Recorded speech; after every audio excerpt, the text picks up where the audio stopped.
आमच्या उल्हास माझा न्यूज चॅनलला सबस्क्राईब करा, बेल आयकॉन दाबा आणि पहा उल्हास माझाच्या बातम्या सर्वात आधी आपल्या मोबाईल स्क्रीनवर. न्यूजमध्ये पाहिलं तेव्हा मला पण आश्चर्याचा धक्का बसला की पुरुषोत्तम चव्हाण जे नगरसेवक झालेले त्यांचे पूर्ण तिकीट देण्यापासून त्यांना निवडून आणण्यापासून सर्व आम्ही परिस्थिती घेतली आणि त्यांनी असा प्रवेश का केला आम्हाला प्रश्न होता.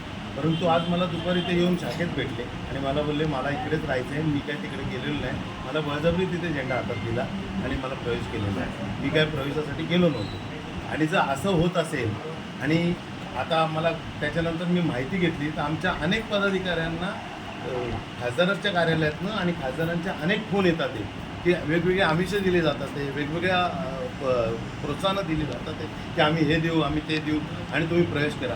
जर असं होत असेल तर ही निवडणूक लढणं मुश्किल होईल कार्यकर्त्यांना. जर सत्तेचा आणि याचा पैशाचा जर माज एवढा येत असेल तर ह्या निवडणुकीत प्रॉब्लेम होईल. आणि असं जर होणार असेल तर कार्यकर्त्यांनी काम कसं करावं. प्रत्येकाला इंडिव्हिज्युअल फोन येतात, हे एकदम अयोग्य आहे. आणि हा एक ताजं उदाहरण आहे ज्याच्या मनाविरुद्ध तिथं त्याला झेंडा दिला गेला. जो त्याची मिसेसची तुम्ही प्रतिक्रिया घ्या, त्याची मेसेज इथे येऊन काय काय बोलली, त्याला घरात काय बोलली, म्हणजे घरातलं वातावरण बिघडतंय. एवढी वाईट परिस्थिती आहे, कार्यकर्ते नाराज आहेत, एवढी वाईट परिस्थिती. तो लपून घरात बसला, घरातनं बाहेर यायला तयार. त्यांनी मला सगळी व्यथा व्यक्त केली. त्याला वाटलं मी भडकेल म्हणून. मी त्याला फक्त विचारलं तू मनापासून परत येतोयस का. तो मी मनापासून साहेब मला इच्छाच नाही आहे. हे त्याची वाक्य आहे. आणि जर असं होत असेल तर हे शिंदे कंपनींना लाज्यास्पद आहे. अशी निवडणूक लढत असतील तर तुमची जे क्रेडिट आहे ना तुम्ही फाईट करा, जे काय असेल ते होऊन जाऊन. आपलं शिंदे साहेबांना भेटायला गेलो होतो. भेटल्यानंतर तिथे डोंबिवलीवाडीचा प्रवेश होत होता.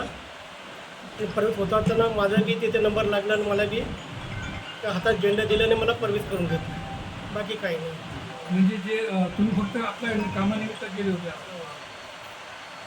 साहेबाबरोबर एक चांगले संबंध असल्यामुळे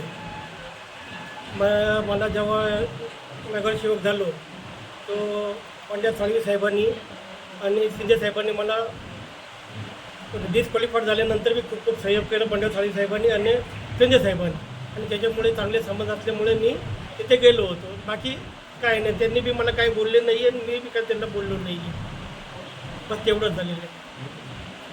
काल तुम्हाला जाताना असं सांगितलं नव्हतं का की बाकी पण सगळे डोंबिवलीचे नगरसेवक होते किंवा बाकी लोक होते ते प्रवेशासाठी गेलेले त्यांच्याबरोबरच नाही त्यांच्याबरोबर नव्हतो मी स्वतः गेलो होतो.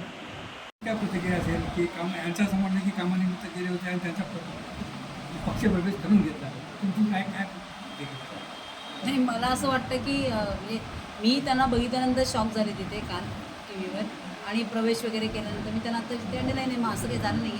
मला असं वाटतं की पूर्वी आम्ही जेव्हा लहान होतो ना त्याला असं सांगायचं की मुलं पळवणारी टोळी फिरते, बाहेर फिरू नका मुलांना वगैरे असं सांगायचं. आता सगळ्या पदाधिकारी आणि नगरसेवक आणि जे कोणी असतील कार्यकर्त्यांना सावधान मी आत्ताच करते की कार्यकर्ते पदाधिकारी पळवणारी टोळी फिरते तर सावधान, तुम्हाला कोणतरी अचानक घेऊन जाईल आणि प्रवेश करून घेईल असं सांगायला पाहिजे. आमच्या उल्हास माझा न्यूज चॅनलला सबस्क्राईब करा, बेल आयकॉन दाबा आणि पहा उल्हास माझाच्या बातम्या सर्वात आधी आपल्या मोबाईल स्क्रीनवर.